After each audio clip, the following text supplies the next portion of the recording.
can see it's already leaning to one side. It just sits naturally. Just the lightest thread, that's how far I can turn it.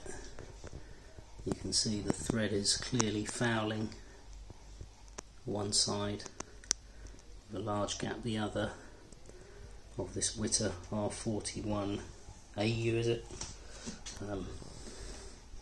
Towbar.